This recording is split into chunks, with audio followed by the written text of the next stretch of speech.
نحمده ونصلي على رسوله الكريم أما بعد فأعوذ بالله من الشيطان الرجيم بسم الله الرحمن الرحيم وَإِذْ أَخَذَ اللَّهُ مِيثَاقَ النَّبِيِّينَ لَمَا آتَيْتُكُم مِّن كِتَابٍ وَحِكْمَةٍ ثُمَّ جَاءَكُمْ رَسُولٌ مُّصَدِّقٌ لِّمَا مَعَكُمْ لَتُؤْمِنُنَّ بِهِ وَلَتَنصُرُنَّهُ قال أأقررتم وأخذتم على ذلكم إصري قالوا أقررنا قال فاشهدوا وأنا معكم من الشاهدين فمن تولى بعد ذلك فأولئك هم الفاسقون سبحان ربك رب العزة عما يصفون وسلام على المرسلين والحمد لله رب العالمين اللهم صل على سيدنا ومولانا محمد وعلى آله وأصحابه أجمعين معزز سامعین، سورہ آل عمران آیت نمبر 81 اور 82 تلاوت کی ہیں۔ اللہ رب العزت ان آیات کے مطابق صحیح بیان کی توفیق عطا فرمائے اور ہمیں قرآن و سنت پر عمل کرنے کی توفیق عطا فرمائے۔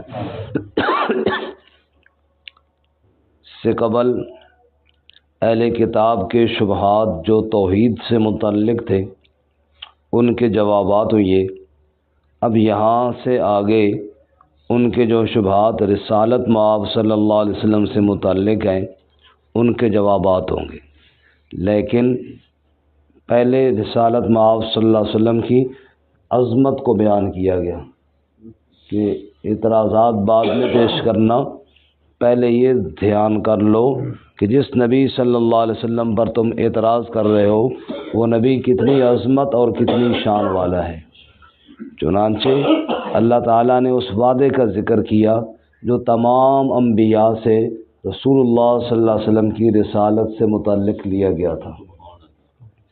عالم ارواح میں ایک وعدہ تو عام انسانوں سے لیا گیا جو قرآن مجید میں 9ویں پارے کے اندر موجود ہے کہ اللہ تعالیٰ نے سب سے وعدہ لیا الست بربکم قالوا بلا، کیا میں تمہارا رب ہوں کہ نہیں؟ سب نے کہا یا اللہ تو ہی ہمارا رب ہے۔ دوسرا وعدہ اللہ نے انبیاء کی ارواح سے لیا، وہ یہ وعدہ تھا جب تم دنیا میں جاؤ گے میں تمہیں نبوت اور کتاب دوں گا، اگر تمہارے پاس میرا نبی محمد صلی اللہ علیہ وسلم آ جائے تم سب نے اس پر ایمان لانا ہے اور تم سب نے اس کی تائید اور نصرت کرنی ہے۔ یہ وعدہ ہوا اللہ تعالیٰ کے ساتھ۔ فرمایا تم اس نبی صلی اللہ علیہ وسلم پر اعتراض کرتے ہو جس نبی کی نبوت کا وعدہ اللہ نے سارے انبیاء سے لیا تھا۔ چنانچہ معراج کی رات جب آپ صلی اللہ علیہ وسلم کے سامنے سارے انبیاء آئے تو سارے مقتدی بنے اور مقتدا محمد مصطفیٰ صلی اللہ علیہ وسلم بنے اور اللہ کا یہ وعدہ پورا ہوا۔ فرمایا جس نبی کے سامنے سارے انبیاء بھی اس کی اتباع کے لیے تیار ہوں، تم کون ہوتے ہو اس نبی پر اعتراض کرنے والے؟ تم اپنی مقام اور حیثیت کو تو سمجھو اور جس پر اعتراض کر رہے ہو اس کی عظمت کو بھی پہچانو، وہ ہے محمد الرسول اللہ صلی اللہ وَإِذْ أَخَذَ اللَّهُ مِيثَاقَ النَّبِيِّينَ، اور جب اللہ تعالیٰ نے میثاق لیا، میثاق کہتے ہیں پختہ وعدے کو جس پر قسم ہو، قسم کے ساتھ پختہ وعدہ اللہ نے لیا۔ النبیین کس سے لیا؟ سارے بولے نا جی، نیند غالب ہے۔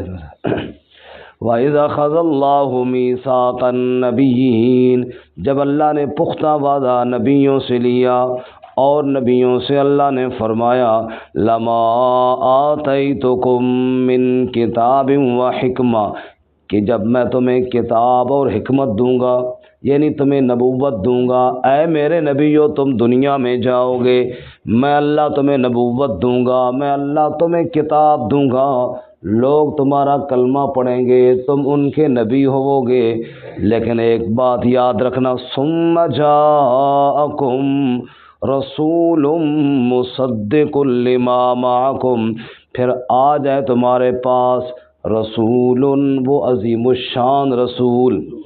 یہ جو رسول کے اوپر دو پیشے ہیں نا تنوین، اس کا بھی مقصد ہے، فرمایا التنوین للتعظیم، یہ تنوین عظمت کو بیان کرنے کے لیے ہے، ورنہ تو جاءکم رسول لو بھی ہو سکتا تھا نا، رسول آ جائے ایک پیش کے ساتھ، یہ دو پیشیں تنوین لائی رسول اللہ صلی اللہ علیہ وسلم کی عظمت کو، معنی بن گیا پھر آ جائے تمہارے پاس عظیم الشان رسول، عظیم الشان رسول۔ اچھا، اس رسول کی نشانی کیا ہوگی؟ مصدق لما معکم، وہ رسول تصدیق کرنے والا ہوگا اس تمام وحی کی جو تمہارے پاس ہے۔ پہلے نبیوں کے پاس جو کتابیں ہیں، حضرت محمد صلی اللہ علیہ وسلم کسی کتاب کا انکار نہیں کرتے، بلکہ ساری کتابوں کی تصدیق کرنے والے ہیں۔ تورات بھی اللہ کی سچی کتاب، انجیل بھی اللہ کی سچی کتاب، زبور بھی اللہ کی سچی کتاب، صحیفے بھی جو اللہ نے نازل کیے سارے سچے۔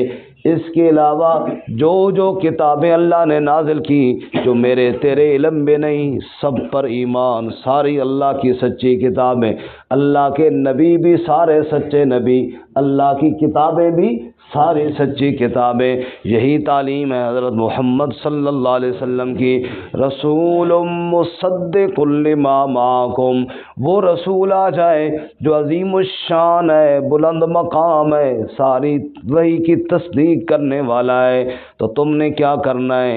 لَتُؤْمِنُنَّ بِهِ وَلَتَنْصُرُنَّ، تم سب نے اس پر ایمان لانا ہے، تم سب نے اس کی نصرت کرنی ہے، پھر سب کا متفق کا نبی ہوگا تو میرا محمد مصطفیٰ ہوگا صلی اللہ علیہ وسلم۔ سبحان اللہ۔ لَتُؤْمِنُنَّ بِهِ وَلَتَنْصُرُنَّهُ، تم سب نے اس پر ایمان لانا ہے، سب نے اس کی نصرت کرنی ہے۔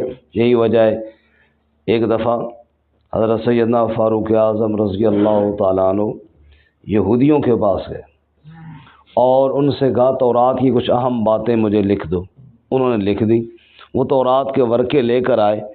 اپنے ذہن میں یہ بات تھی کہ رسول اللہ صلی اللہ علیہ وسلم بڑے خوش ہوں گے، بھئی چلو بھائی تورات کی تعلیمات لے آئے، اور آپ صلی اللہ علیہ وسلم کے سامنے وہ تورات پڑھنا شروع کی تو آپ صلی اللہ علیہ وسلم کا چہرہ انور غصے سے سرخ ہوا۔ جب حضرت عمر رضی اللہ عنہ کو احساس دلایا گیا تو فوراً انہوں نے ورقے لپیٹ دیے اور فرمایا رضیت باللہ ربا وبالاسلام دینا وبمحمد النبی صلی اللہ علیہ وسلم، میں تو اللہ کے رب ہونے پر راضی ہوں، اسلام کے دین ہونے پر اور محمد صلی اللہ علیہ وسلم کے نبی ہونے پر راضی ہوں۔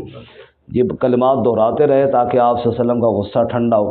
آپ کا غصہ ٹھنڈا ہوا تو آپ نے فرمایا عمر تمہیں کیا ضرورت تھی یہودیوں کے پاس جا کے تورات مانگنے کی، میں تمہارے درمیان موجود ہوں۔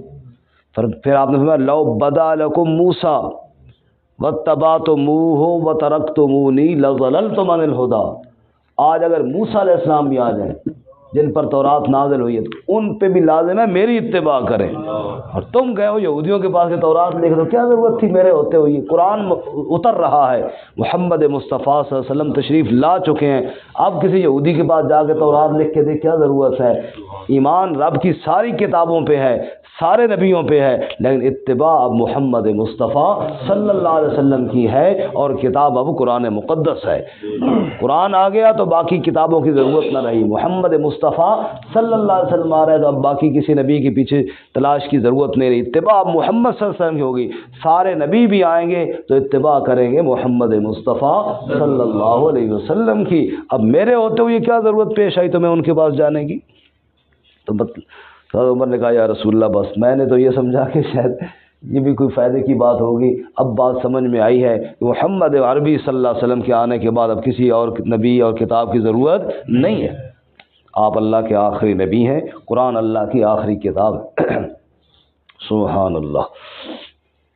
پہلے انبیاء کے لیے ایک لفظ بولا جاتا ہے قرآن میں نا، قوم. وَإِلَىٰ عَادٍ أَخَاهُمْ هُودًا قَالَ يَا قَوْمِ، اپنی قوم عاد کی طرف ہود علیہ السلام بن کے نبی گئے اور اپنی قوم سے خطاب کیا، فرمایا یا قوم اعبدوا اللہ، اے میری قوم اللہ کی عبادت کرو. ایسی باقی انبیاء. وَإِلَىٰ ثَمُودَ أَخَاهُمْ صَالِحًا قَالَ يَا قَوْمِ، حضرت صالح علیہ السلام قوم سمود کی طرف گئے، اپنی قوم سے خطاب کیا یا قوم. وَإِلَىٰ مَدْيَنَ أَخَاهُمْ شُعَيْبًا قَالَ يَا قَوْمِ، ایک ایک قوم کے نبی تھے. اور جب ہمارے نبی صلی اللہ علیہ وسلم کی باری آئی، اللہ نے یہ نہیں کہا کہ ہم نے آپ کو صرف قریش کے لیے نبی بنایا تو آپ نے کہا یا قوم، اے میری قوم قریش، نہیں، بلکہ آپ نے کہا یا ایھا الناس، یا ایھا الناس، اے لوگو اعبدوا ربکم، پوری کائنات کو خطاب کیا. اور آپ صلی اللہ علیہ وسلم صرف اپنی ایک قوم قریش کے نہیں، صرف عرب کے نہیں، صرف مکے والے کے نہیں، بلکہ پوری کائنات کے نبی ہیں. ہمارے شیخ القرآن مولانا غلام اللہ خان رحمۃ اللہ علیہ فرماتے تھے کہ للقوم اور للناس، قوم کے لیے اور انسانیت ساری کے لیے. فرمایا چار چیزیں ہیں جو للناس ہیں. کتنی چیزیں بولو؟ نمبر 1 قرآن مقدس. فرمایا شہر رمضان الذی انزل فیہ القرآن ھدی للناس، یہ جو قرآن مقدس ہے یہ کسی ایک قوم کے لیے نہیں بلکہ کیا ہے؟ ھدی للناس، پوری انسانیت کے لیے ہدایت ہے. نمبر 2 نبی صلی اللہ علیہ وسلم، ما ارسلناک الا کافۃ للناس، اے میرے محبوب تجھے میں نے پوری انسانیت کا رسول بنایا ہے. نمبر 3 قبلہ، ان اول بیت وضع للناس، پہلا گھر جو عبادت کے لیے پوری کائنات کا قبلہ بنایا گیا وہ کعبۃ اللہ ہے، وہ بیت اللہ ہے. اور نمبر 4 امت، کنتم خیر امت اخرجت للناس، یہ امت بھی بہترین امت ہے، اسے بھی پوری کائنات کے لیے نکالا گیا ہے. رسول اللہ صلی اللہ علیہ وسلم اللہ کے آخری نبی ہیں، قرآن اللہ کی آخری کتاب ہے، قبلہ اللہ کعبہ اللہ کی طرف سے آخری قبلہ ہے، امت بھی آخری امت ہے، قیامت تک نبی کی تعلیمات امت نے عام کرنی ہیں. اس لیے فرمایا جب قرآن کے بعد کتاب کوئی نہیں، کعبے کے بعد قبلہ کوئی نہیں، امت کے بعد امت کوئی نہیں، تو نبی کے بعد نبی بھی کوئی نہیں، آپ اللہ کے آخری نبی ہیں. اس لیے فرمایا عمر کیا ضرورت تھی، میں پوری کائنات کا نبی ہوں تو تمہیں ان کے پاس جانے کی کیا ضرورت تھی؟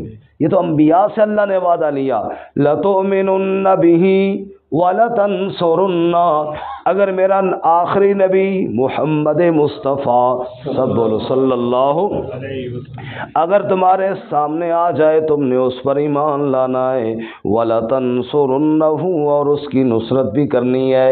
جہاں میرا محمد کریم صلی اللہ علیہ وسلم تلوار اٹھا کے بدر احد میں جائے تم نے بھی ساتھ دینا ہے میرے نبی کے سپاہی بن کر. قال اقررتم، پھر اللہ نے انبیاء سے پوچھا کیا تم اقرار کرتے ہو؟ اقرار ہو گیا، اقرار کر لیا تم نے. وَأَخَذْتُمْ عَلَىٰ ذَلِكُمْ إِصْرِي، اور تم نے اس پر میرا پختہ وعدہ پکڑ لیا. اس بوجھ کو کہتے ہیں نا، ربنا ولا تحمل علینا اسرا کما حملت علی الذین من قبلنا، سورہ بقرہ کے آخر میں دعا میں گزر گیا، اے ہمارا رب ہمارے اوپر بوجھ نہ ڈال.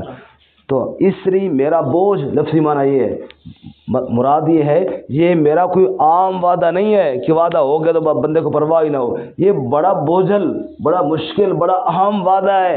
تو یہ بوجھ میرا اٹھاؤ گے، یہ میرے ساتھ وعدہ کرتے ہو کہ اگر میرا آخری نبی تمہارے سامنے آئے تم نے اس کا امتی بننا ہے، اس کا کلمہ پڑھنا ہے اور اس کا ساتھ دینا ہے، اور یہ بوجھ اپنے کندھوں پہ اٹھاؤ گے.